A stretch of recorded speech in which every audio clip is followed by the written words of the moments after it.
Olá, bom dia, espero que todos estejam bem. Meu nome é Tatiane Jéssica, sou nutricionista e mestre em nutrição e saúde. E hoje nós vamos estar conversando um pouco sobre amamentação saudável. Então vamos lá. Então, amamentar é muito mais do que nutrir a criança, né? O leite materno, né, que é o leite que advém, né, da mãe, ele vai além de tenho que alimentar o bebê, tenho que dar comida para o bebê, né? É uma relação de bastante afinidade, né? Acho que quem é mãe, principalmente que está assistindo a aula, deve entender qual que é essa relação, né? Que é um processo que envolve uma interação profunda, né, entre a mãe e o filho, com repercussões, né, no estado nutricional da criança e também em sua habilidade, né, de defender de infecções, em sua fisiologia, né, o desenvolvimento cognitivo, emocional e além de ter implicações na saúde física e psíquica da mãe. Então, o aleitamento materno ele é de extrema importância não só para a criança, mas também como para a mãe, né? Então, ao longo dessas aulas a gente vai estar falando de alguns benefícios, né? E o porquê nós nutricionistas e também outros profissionais da saúde estimulam tanto o aleitamento materno exclusivo, principalmente nos 6 primeiros meses. Então, nós vamos falar sobre os tipos de aleitamento materno. Então, como eu havia falado, nós temos o aleitamento materno exclusivo, que é quando a criança recebe somente o leite materno direito da mama, né, ou ordenado, ou seja, outra mãe oferece o leite, né, a gente tira o leite do peito e deixa para a criança, por exemplo, para tomar em outro horário, ou leite humano de outra fonte, sem outros líquidos ou sólidos, com exceção de gotas ou xaropes contendo vitaminas, né, sais de reidratação oral, suplementos minerais e outros medicamentos. Ou seja, só o leite materno.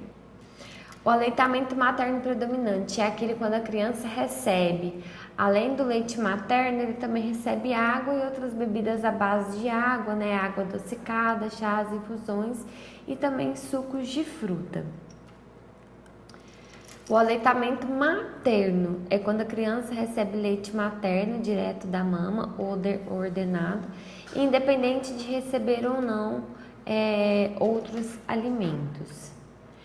O aleitamento materno complementado é quando a criança recebe, além do leite materno, qualquer alimento sólido ou semissólido com a finalidade de complementá-lo e não substituir o leite, né? A criança vai ter as refeições complementares, né? Por exemplo, os lanches, mas as principais refeições como nós falamos, que é a mamada do bebê. E nós também temos o aleitamento materno misto ou parcial, que é quando a criança recebe leite materno e outros tipos de leite também. Pode ser leite de vaca, leite de cabra ou então leite em pó. Então, esses são os tipos de aleitamento materno que nós temos. E qual que é essa duração do período da amamentação, né? Aqui a gente fala até quanto tempo que a criança tem que mamar. Então, a idade que costuma ocorrer o desmame, né, é de 2 a 3 anos. E a Organização Mundial da Saúde e o Ministério da Saúde também, eles recomendam que o aleitamento materno seja exclusivo até os 6 meses, né? Após os 6 meses, nós iniciamos a alimentação complementar, que as papas, né? Início das frutas. E nesse período as crianças também podem estar recebendo o leite materno, né? Então ele pode ser complementado até 2 anos ou mais. Isso vai depender também da particularidade da mãe, né? Às vezes não são todas as mães que conseguem estar amamentando até os 2 anos, principalmente pelo fato de trabalho, né? Estresse ou outros fatores que estão associados com a produção do leite da mãe. Então, não há vantagens em iniciar alimentos complementares antes dos 6 meses. Por quê? Pode haver alguns prejuízos à saúde da criança, né? como, por exemplo, maior número de diarreias, maior número de hospitalizações, né, por doença respiratória, risco de desnutrição, menor absorção de nutrientes importantes, né, do leite materno, como, por exemplo, o ferro e o zinco, menor eficácia da lactação como método anticoncepcional e também menor duração do aleitamento materno. Então, qual que é essa importância do leite materno? Por que que eu tenho que oferecer o leite materno, né? O leite da mãe, ele é mais importante e ele é melhor do que o leite de vaca, né? Tem muitas mães que acreditam que pelo leite, às vezes, aparecer um pouco mais clarinho, né? Principalmente por causa do colostro, as mães acham, mas o meu leite está sendo fraco, o meu leite não está sustentando meu filho. Mas eu queria te falar que o leite da mãe é o melhor leite, o melhor alimento que você pode oferecer para o seu filho, principalmente nos primeiros 6 meses de vida. Então, aí acontece muito, né, das pessoas falam, dá mamadeira para ele, né, então a mãe tem que falar, não, eu vou dar o que é melhor para ele, que é, né, o leite materno. Então, aqui só para vocês terem uma noção, em relação à importância do leite, né? Em relação aos nutrientes. E aqui o leite, ele vai, como se diz, melhorando, né? Ele vai se adaptando de acordo com o crescimento do bebê. O nosso organismo, ele é tão interessante, né? Que ele passa por uma fase adaptativa que ele oferece aquilo para o bebê, o que ele oferece, né? Então, até em termos de calorias, né? De lipídios, de proteínas, o leite ele varia de acordo, né, com o bebê. Por quê? A criança, quando ela nasce, ela ainda está em fase de adaptação, né?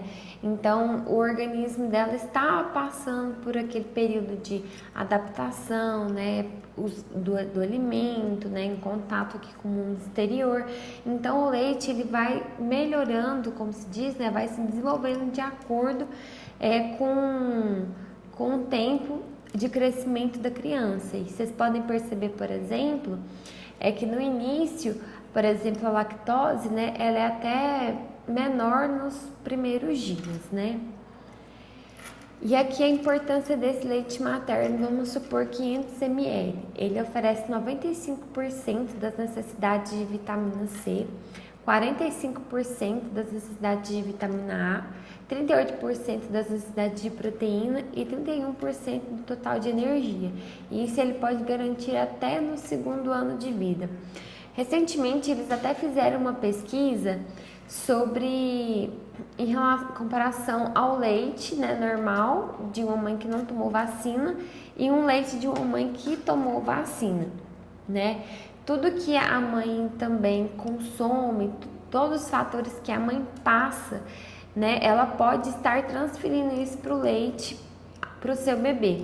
Como, por exemplo, essa das vacinas, né, a coloração da vacina ou a coloração do leite se apresentou diferente depois das vacinas, né? Então, isso mostra que se a mãe ela está sendo protegida, se a mãe também está tomando os devidos cuidados, né? Ela também está cuidando da saúde do seu bebê.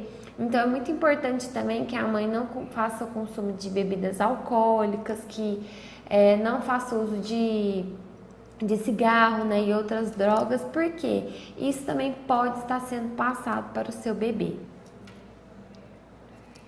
Então, aqui a gente vai falar um pouco da importância desse leite materno, né?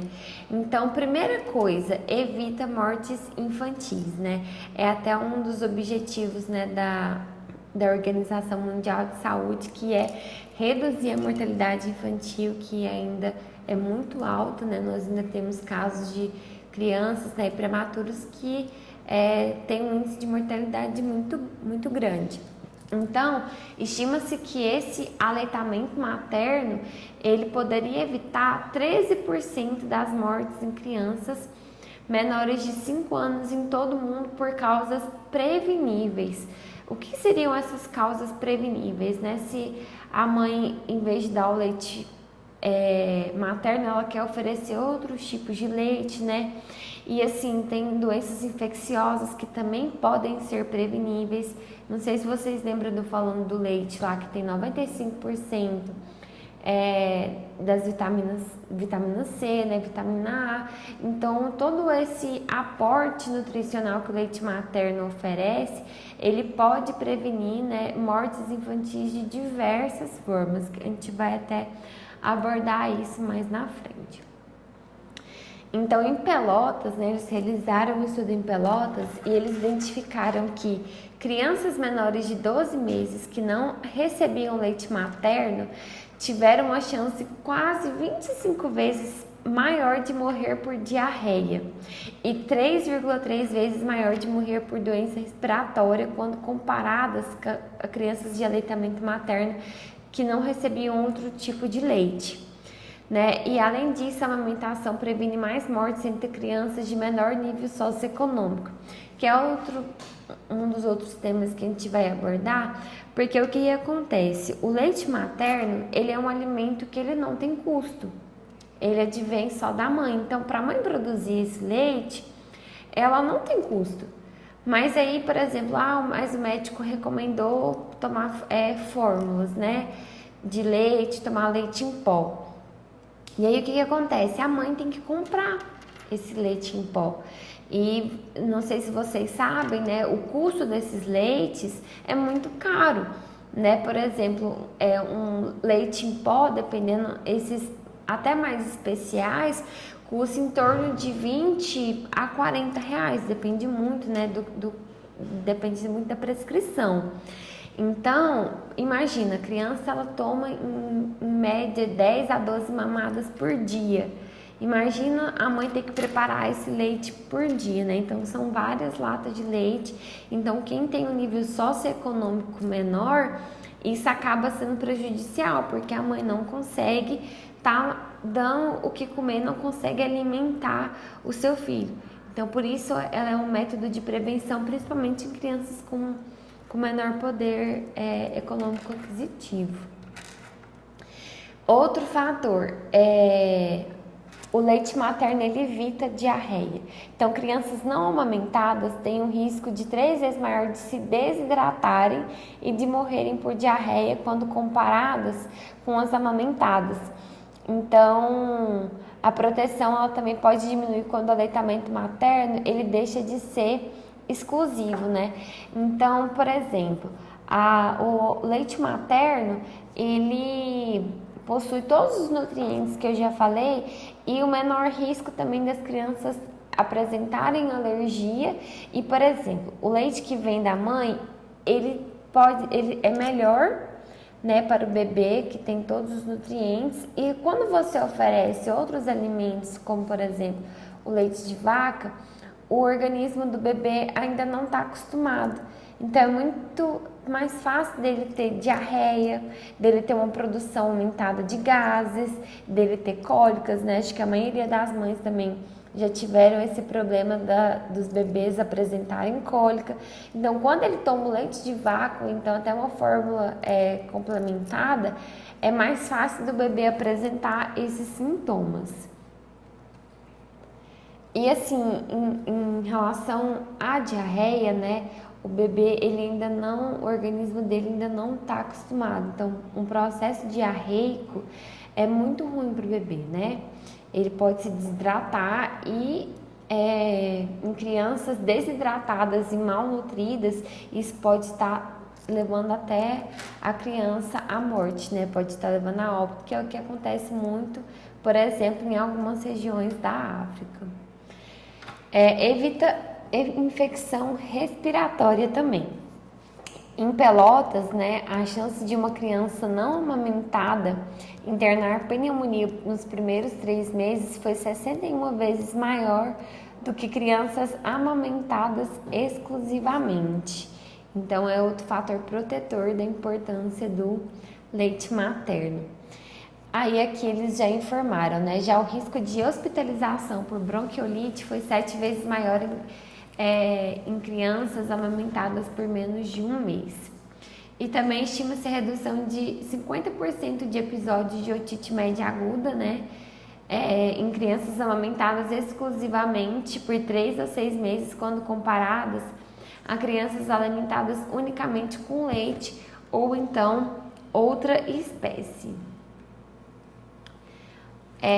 Outra importância do leite, né, como eu havia falado, diminui o risco de alergias, né, como por exemplo alergia à proteína do leite de vaca, de dermatite atópica, né, e outros tipos de alergia, incluindo asmas e sibilos recorrentes, né.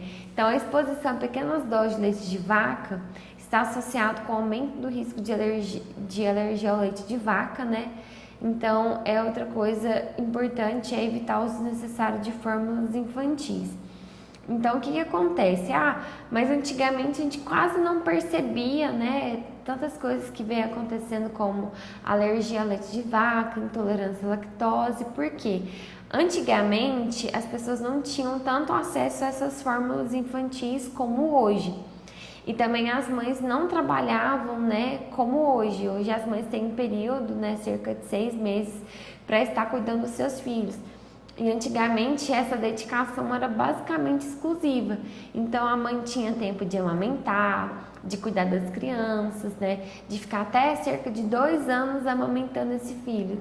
E hoje a realidade é um pouco diferente, né? A gente tem uma rotina um pouco mais puxada e às vezes a mãe não consegue estar amamentando o filho esse tempo todo e acaba tendo que iniciar, né, para outras fórmulas infantis ou então para outros tipos de leite. Então a gente também tem que estar atentando a isso.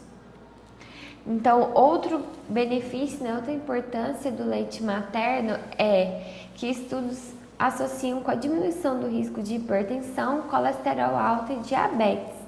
Então, eles identificaram que indivíduos amamentados apresentaram pressões sistólicas e diastólicas mais baixas e menores níveis de colesterol total e um risco de 37% menor de apresentar diabetes tipo 2, né? Então, a gente até comenta que a nossa criação, desde o nosso primeiro alimento, que é o leite materno, né? Ele vai influenciar na nossa vida adulta. Mas por que vai influenciar, né? Igual eu já falei, em relação à parte imunológica, né, do bebê já vai ser mais resistente e também já vai estar associado com a prevenção de doenças. Por quê? Principalmente, né, o colesterol alto e a diabetes do tipo 2 são doenças que são adquiridas, né, principalmente ao longo da vida e por hábitos principalmente que não sejam saudáveis, né, associados à alimentação e também à atividade física.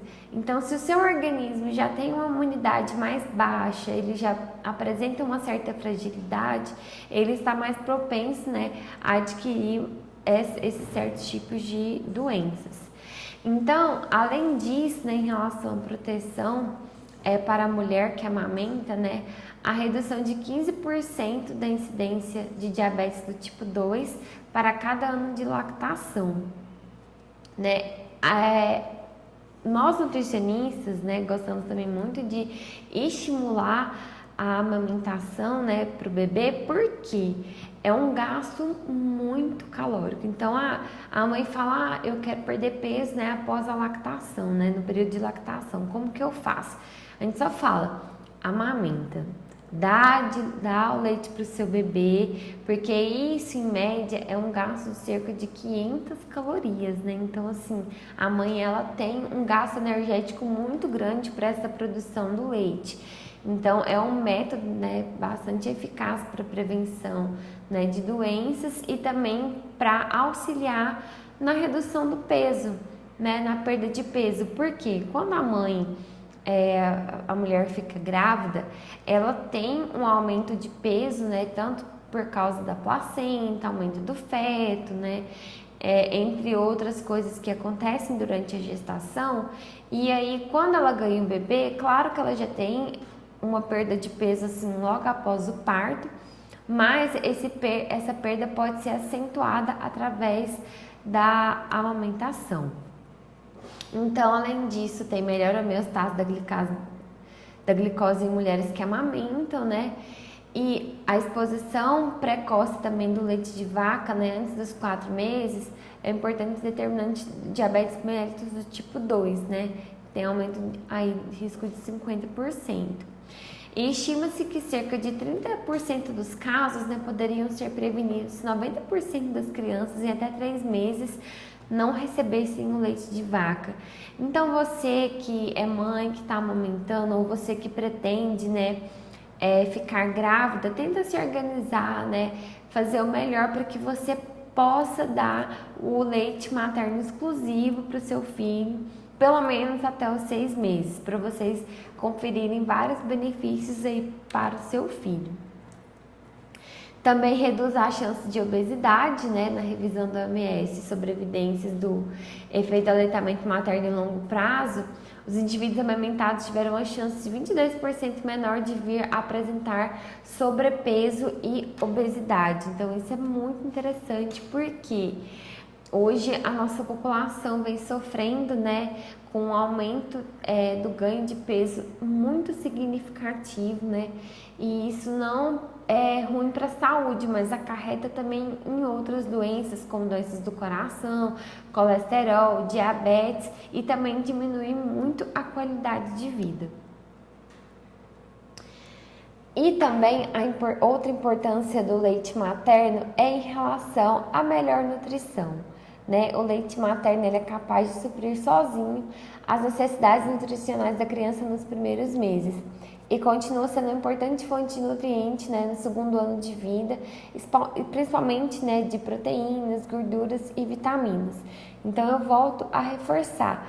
Qual que é o melhor nutriente, qual que é o melhor alimento que você pode estar dando para o seu bebê, né? É o seu próprio leite, o seu leite materno. Não tem outro alimento que vai ser melhor, que vai ser mais forte para ele. Então, outro fator positivo, né, é o efeito sobre na inteligência, né, que há evidências que o aleitamento materno contribui também para o melhor desenvolvimento cognitivo, né, e também uma associação com o baixo peso. Outra questão é o melhor desenvolvimento da cavidade bucal, né, o exercício que a criança faz para retirar o leite da mama, né, confere uma melhor conformação do palato duro, que é fundamental para o alinhamento correto dos dentes, né, e uma boa oclusão dentária. Então, para o neném estar amamentando, ele tem que fazer esforço, porque se ele não tiver a pega correta, né, que é o que a gente fala, ele não vai conseguir se alimentar, né? Então, o bebê vai ter que fazer um esforço. Vocês podem até perceber, né, quem já foi mãe, quem está amamentando ou quem já acompanhou, né, o bebê, quando o bebê está amamentando, ele chega, às vezes fica um pouco suadinho, porque ele faz esforço, né, ele quer amamentar, então ele tem que estimular o organismo dele para isso. Então isso é muito importante, né, até para a fisiologia, né, da criança. Então, outra coisa, o uso de chupetas e mamadeiras, né? O assoalho da cavidade nasal se eleva, né, com a diminuição do espaço reservado para a passagem do ar, prejudicando a respiração nasal. Então, se tiver algum dentista, né, que está assistindo a aula, eles também vão falar muito em relação ao uso de chupeta e mamadeira. A criança, ela não precisa utilizar, né? Tem até algumas chupetas, né, que são especiais, para poder utilizar, né? Se tiver algum dentista aí, é interessante, né? Eles sabem informar melhor do que eu, né? E até para valorizar, né, que as crianças, desde quando nascer, elas têm que ir no dentista, né, para fazer uma avaliação, para ensinar como que tem que ser feita a higienização da boca, né, que é importante também. Então, desde criança, o bebê também já tem que fazer essa higienização bucal, né? A mãe limpa mesmo com uma gaze, né, e a água. E também não colocar, o bebê não quer chupeta nem mamadeira. Antigamente o pessoal colocava melado, né, para a criança poder pegar, né, essa chupeta. Então isso não é necessário. Às vezes você pode dar, tentar dar no copinho ou então numa colher. Então tem várias estratégias, né, que nós podemos utilizar para estar dando leite para a criança também.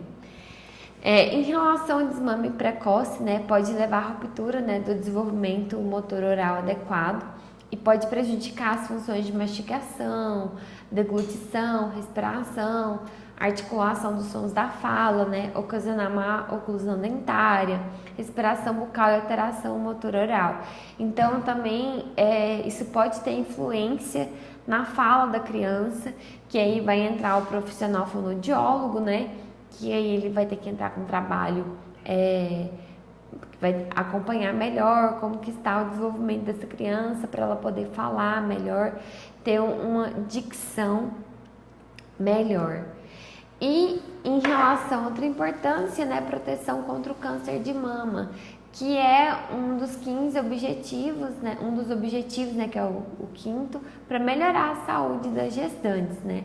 Então, estima-se que o risco de contrair a doença diminua a 4,3 a cada 12 meses de duração da amamentação, né. Então, essa proteção é independente de idade, etnia, paridade e presença ou não de menopausa. Então, como vocês sabem, o câncer de mama é o principal câncer que acomete mulheres, né? Também está associado com um índice de mortalidade alto. Então, esse risco, né, de diminuir o câncer de mama é muito importante para nós da saúde, né? Que também é uma doença que tem um alto custo, né, para o Sistema Único de Saúde. Então, são métodos que a gente pode estar incluindo, que não tem custo, né? Um método preventivo que não tem custo. E você pode estar prevenindo doenças, né, bastante graves e que podem ser mortais, né, para a sociedade. E também, o interessante, evita a nova gravidez, então que bacana, né? É um excelente método anticoncepcional nos primeiros 6 meses, né, após o parto. Dizem que é 98% de eficácia, desde que a mãe esteja amamentando exclusivamente ou predominantemente, né? E ainda não tenha menstruado. E vai depender muito do número de mamadas, né? Porque a amamentação, ela tem uma produção hormonal, né? Principalmente da prolactina. Então, ela vai estar aumentada e realmente vai ser um método, né, anticoncepcional que é bastante interessante, né? Não é nem recomendado a mãe ter outro bebê após 6 meses e o ideal seria posteriormente a 1 ou até 2 anos, até para criança crescer, né? A mãe acostumar a poder ensinar certos hábitos e ter um cuidado mais especial. E outras possíveis vantagens para as mulheres, né, é prevenção do câncer de ovário, câncer de útero, né, hipercolesterolemia, que aumenta o colesterol, hipertensão e doença coronariana, obesidade, doença metabólica, osteoporose, né, fratura de quadril, artrite reumatoide, depressão pós-parto, diminuição do risco de recaída da esclerose múltipla pós-parto.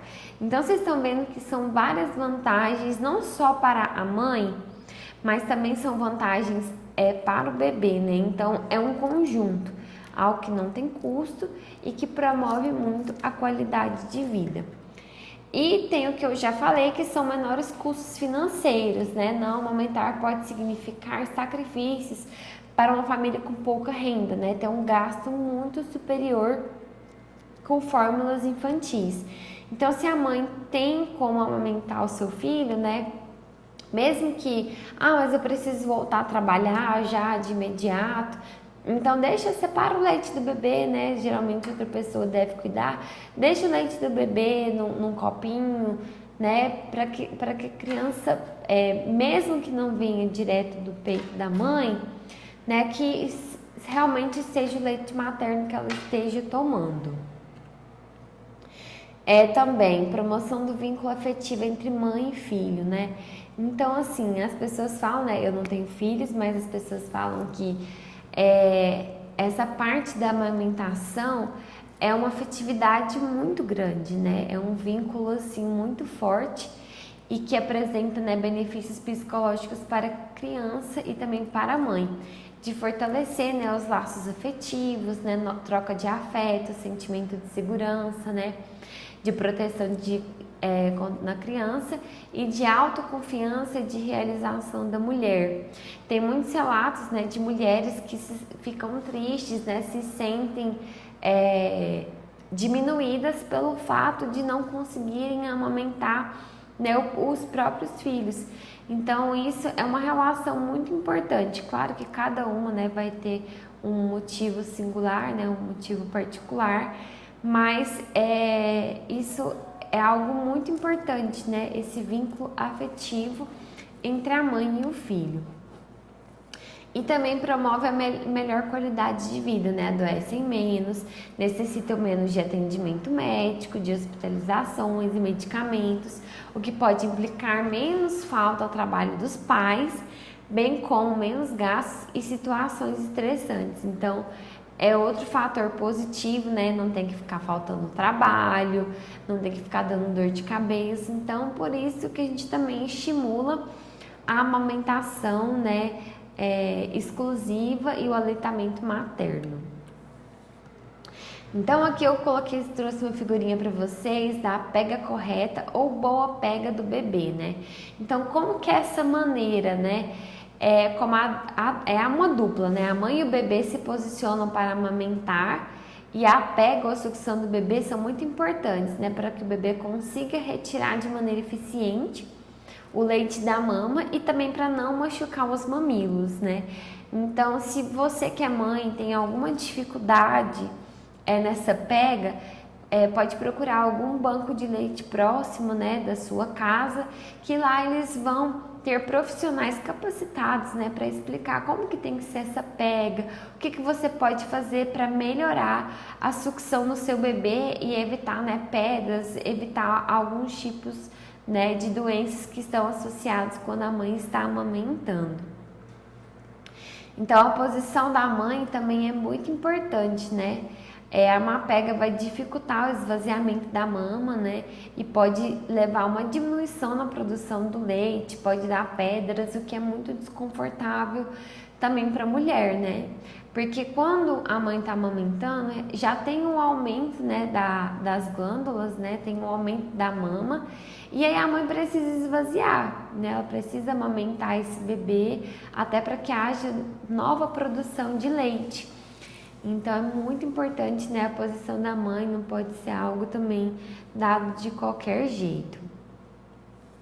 Então os pontos chaves, né, do posicionamento adequado. Então o rosto do bebê na frente da mama, né, com o nariz à altura do mamilo. Então o bebê ele tem que estar próximo também ao corpo da mãe. O bebê com a cabeça e o tronco alinhados, né? O pescoço não deve ficar torcido e o bebê também tem que estar bem apoiado.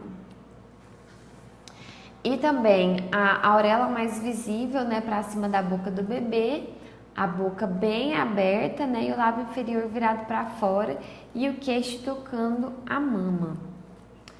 Então, quais são os principais problemas relacionados à amamentação? O bebê que não suga ou que tem a sucção fraca, a demora na descida do leite, né, o engurgitamento mamário e dor nos mamilos. Em relação à demora na descida do leite, tem vários fatores que estão associados, né? Outra coisa que nós profissionais da saúde, né, principalmente, né, vinculados ao SUS, nós estimulamos muito ao parto humanizado, né? Ou então também ao parto normal. Por quê? Nossa, Nutri, mas você é doida de falar de ter um parto normal, né? Cesárea é tão mais fácil, né? Não vou sentir dor, que todo mundo fala que parto normal é horrível. Mas assim, em relação à fisiologia, né, do nosso organismo, quando nós temos o parto normal, é melhor em relação à imunidade do bebê, né? E também em relação à questão hormonal, né? O nosso organismo ele é tão interessante que após o parto, né, a liberação de hormônios, né, o nosso cérebro ele recebe um sinal tipo, o bebê saiu, temos que produzir o alimento dele, né? Não, claro que não acontece desse jeito, mas de forma mais grosseira explicando, seria isso, que favorece, né, a descida do leite. Quando é um parto cesáreo, né, não tem esse estímulo hormonal, não tem esse estímulo, né, do nosso organismo. Então, é um dos fatores que é interessante também e que estão associados com a descida do leite. Em relação à dor nos mamilos, né? Se a mãe começa a sentir dor no mamilo, começa a sentir pedra, né, ter algum desconforto, ela não vai querer amamentar esse bebê, né? Porque isso é um desconforto para ela. Então, o ideal mesmo é procurar, né, pontos de coletas, né, de doação de leite materno, que eles vão estar orientando da melhor forma como que tem que ser feito essa coleta e o que tipo de massagem, quais são os exercícios que devem ser realizados para melhorar isso. Então, eu também trouxe para vocês os 10 passos para alimentação saudável para menores de 12 anos. Esse é um guia, né, do Ministério da Saúde de 2013, ele é relativamente recente, que vocês podem também estar utilizando, né, tá disponível em PDF e ele é de uma forma bem didática, né, uma linguagem bem acessível para vocês poderem ler e também qualquer profissional da saúde terá acesso. Então, qual que é o primeiro passo?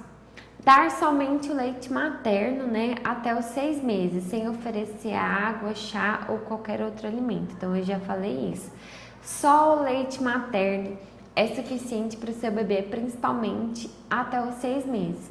Depois dos 6 meses, a gente inicia a alimentação complementar, né? Mas não precisa dar água, não precisa dar chá. Ah, o bebê tá com cólica, eu vou dar um chá para ele. Não precisa. Você pode dar só o seu leite materno, que vai ser suficiente. O máximo vai ser o que eu falei, dar algum xarope ou algum remédio, né, indicado pelo médico, se caso o bebê estiver apresentando, né, alguma doença. Passo 2. A partir dos 6 meses, oferecer de forma lenta e gradual outros alimentos, mantendo o leite materno até os 2 anos de idade ou mais. Ali tem uma mamadeira, gente, mas é só uma figura, tá? Faz de conta que essa mamadeira é recomendada por um dentista, né? Que ele confere todo o formato da boquinha do bebê. Então, aqui, como que tem que ser essa forma lenta e gradual, né? O interessante é a gente oferecer os alimentos, né, em forma de papa para o bebê e separado, não fazer os alimentos tudo junto. E assim, com menos sal possível, e também é indicado não oferecer açúcar para o bebê até os 2 anos de idade. Daqui a pouco eu vou explicar o porquê. Então, aqui, a partir do passo 3, dar a partir dos 6 meses alimentos complementares 3 vezes ao dia. E se a criança recebe leite materno, 5 vezes ao dia, se estiver desmamada. Então, como que a gente vai fazer? Né? Você vai oferecer isso em forma de papa. Ah, eu quero dar uma papa de batata. Aí você vai cozinhar a batata, vai amassar e oferecer para o seu bebê. Se você quiser colocar um pouquinho de sal, você pode colocar. Mas é importante vocês terem ciência que o bebê ele não sabe diferenciar o que é açúcar e o que é sal. E quem vai ensinar isso para ele é a mãe ou então a pessoa que está cuidando da criança. Então, a alimentação complementar ela deve ser oferecida sem rigidez de horário, respeitando sempre a vontade da criança. Então, é muito importante também, né? Nós temos também várias estratégias para quando a criança vai começar essa parte da alimentação mais parecida com a alimentação adulta, né? De você, por exemplo, deixar os alimentos, por exemplo, uva, banana, maçã mais acessível para a criança em locais que ela sempre veja. Porque quando ela estiver com fome, ela vai ver, você vai abrir a geladeira e vai perguntar o que você quer comer, né? Principalmente relacionado a frutas, ela já vai começar a ter autonomia de escolher aquilo que ela vai comer. Assim como o desenvolvimento da criança para poder comer, né? Ela pode estar sentada na mesa, ter o lugarzinho dela e você deixar a criança comer. né? Deixar comer no tempo dela, né? Respeitando. Se a criança quiser comer com a mão, deixa ela comer na mão, deixa ela comer com o tempo dela, né? Porque às vezes a gente fica assim brigando com a criança, tem que comer logo, não pode demorar a comer. E aí a criança pode às vezes acabar tendo uma resistência em uma parte muito importante que é a alimentação.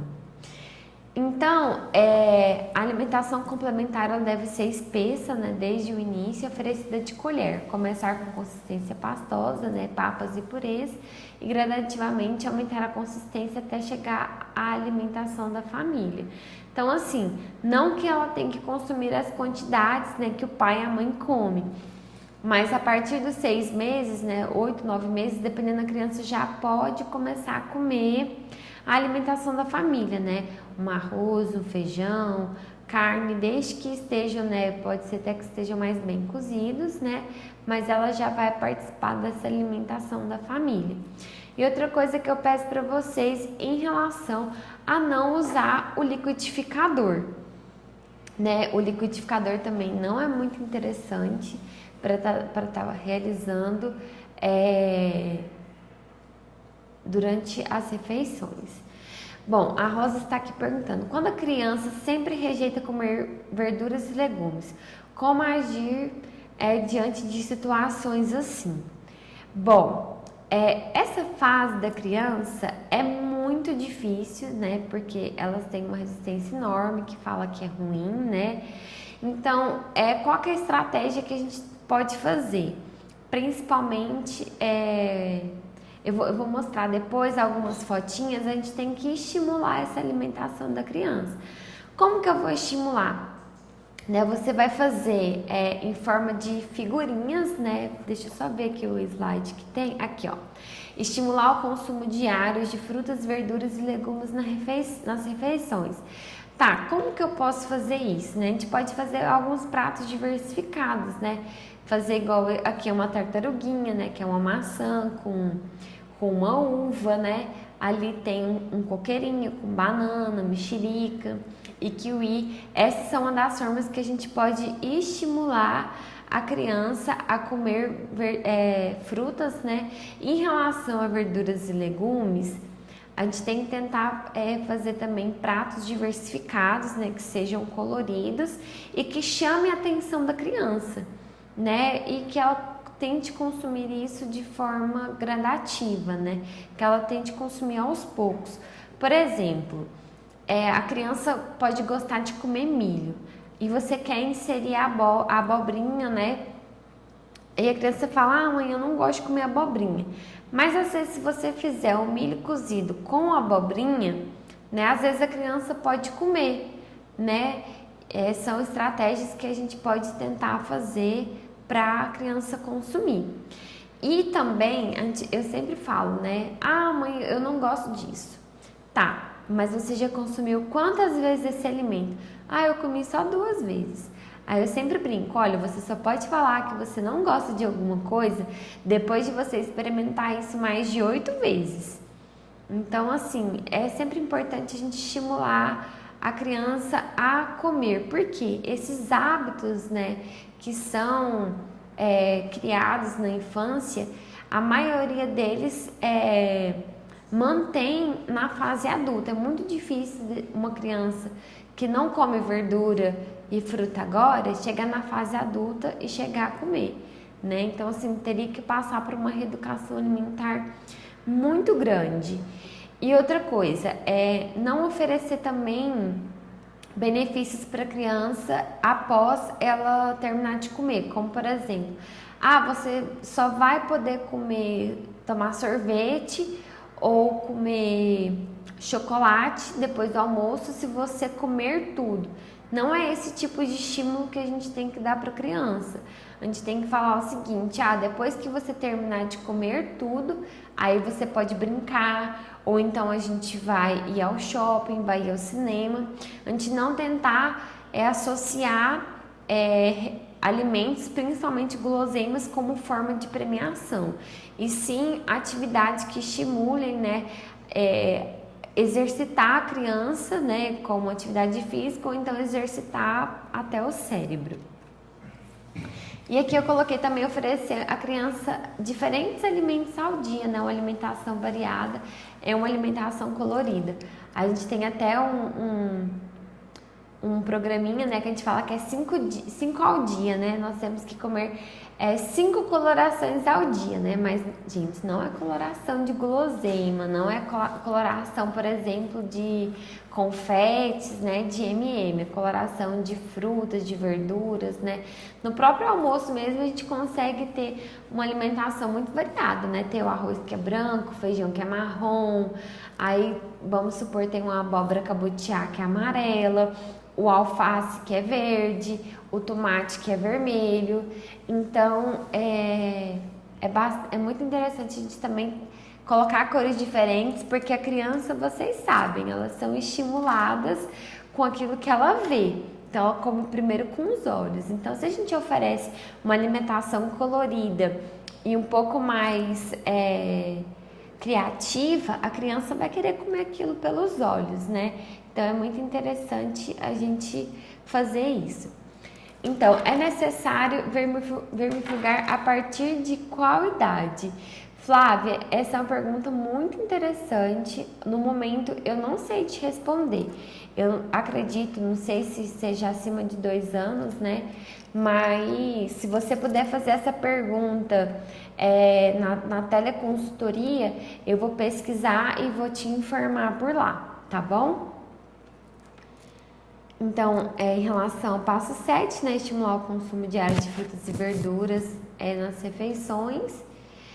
E passo 8, evitar açúcar, café, enlatados, frituras, refrigerantes, balas, salgadinhos e outras guloseimas nos primeiros anos de vida. E usar o sal com moderação. Gente, esse é outro assunto muito importante, porque até os 2 anos de vida, principalmente, a criança não precisa consumir bala, refrigerante, salgadinho e outras guloseimas. Por quê? O açúcar é um vício. O açúcar, ele vicia o nosso cérebro, né? Não que a gente não possa comer, mas eu acredito que as crianças ainda podem estar começando a consumir isso mais velhas, né? Até para não acostumar tanto o organismo com açúcar. Então, assim, é muito comum a gente encontrar crianças de 1 ano, em vez de estar com uma mamadeira, né, com leite materno da mãe, não, a criança está com refrigerante. Então, assim, que benefício tem esse refrigerante em relação ao leite materno? Nenhum, né? O refrigerante, ele é uma caloria vazia, ele tem um gasto, né, uma energia, calorias extremamente altas, né? Ah, mas eu tô oferecendo diet, então eu tô oferecendo light. Mesmo assim, né, é uma bebida gasificada, né, que vai promover gases, né, no seu filho. E, entre outros, né, vai já estar viciando o bebê em relação a coisas muito doces. Então, esses salgadinhos de pacote também. Ah, mas eu não tenho nada para beber, para dar de comer, eu vou comprar um salgadinho, né? A gente sempre fala também que a mãe, ela tem que andar preparada em qualquer lugar que ela vai levar a criança. Vai sair? Leva uma frutinha, leva a papinha dela, leva tudo na lancheira térmica, para quê? Quando a criança quiser comer, não ter o perigo, né, de estar optando por fast foods, por preparações que sejam mais rápidas, né? E como eu falei, usar o sal com moderação. A criança, gente, ela não tem noção do que é sal e o que é doce. Então, quem vai determinar isso vai ser a família, né? Então, assim, vocês podem falar, não querem que dê bala, né? Isso é muito comum, né? Outras pessoas darem doces, né, para os seus filhos. Então, assim, quem decide sobre a alimentação do seu filho é você. E hoje, atualmente, né, nós estamos num cenário em que nós temos crianças de 10, 8 anos com diabetes tipo 2, com obesidade, crianças, por exemplo, que deveriam pesar entre 26 e 27 quilos com 8 anos e pesam 60. né? Então isso atrapalha toda a qualidade de vida, tá associado, né, a doenças, né? Não só a obesidade, porque a obesidade é uma doença, né? Não é só a questão da pessoa estar com aumento de peso, né? É uma doença multifatorial. Então, assim, evitem, né, dar isso para suas crianças e também de dar isso para crianças dos outros, né? Também estimular o consumo de fast foods, né, entre outros. E o nono passo é cuidar da higiene no preparo e manuseio dos alimentos, né? Garantir o armazenamento e a conservação adequada dos alimentos, né? Então, lavar tudo certinho, né? Higienizar. Hoje nós temos hipoclorito, né? É de fácil acesso à água sanitária no supermercado, então vocês podem estar comprando e higienizando, né? As frutas, as verduras, né? Lavar bem as vasilhas, né? E também deixar isso ciente também para as crianças. E o 10º passo, né, que é estimular a criança doente ou convalescente a se alimentar, né, oferecendo sua alimentação habitual, né, e seus alimentos preferidos, né. Aqui a gente fala alimentos preferidos, mas não é só questão de açúcar e de fast foods, né, mas alimentos que incluem em uma alimentação saudável e respeitando a sua aceitação. Então essa aula de hoje ela é para reforçar, né, a importância do aleitamento materno exclusivo até os 6 primeiros meses, né?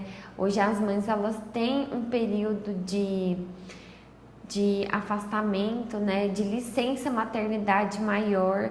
Então assim, mães, promovam esse aleitamento materno. Se você pode assistir a aula hoje, vocês viram vários benefícios, né, que tem em relação a isso, em relação à imunidade, à prevenção de doenças, né? Tanto para a mãe quanto para o bebê. E importantíssimo também, após esses 6 meses, começar uma alimentação adequada, né? Uma alimentação saudável, estimular a criança a comer frutas, né? E bastante frutas, né? Verduras, e para que a criança, né, também nasça com uma alimentação mais saudável, que isso não vai ser benefícios só, né, durante a infância, né, mas também a fase adulta. Então, muito obrigada. Se vocês tiverem alguma dúvida, vocês podem estar me mandando um e-mail ou então através das teleconsultorias aqui no Telesaúde. Obrigada e bom dia a todos.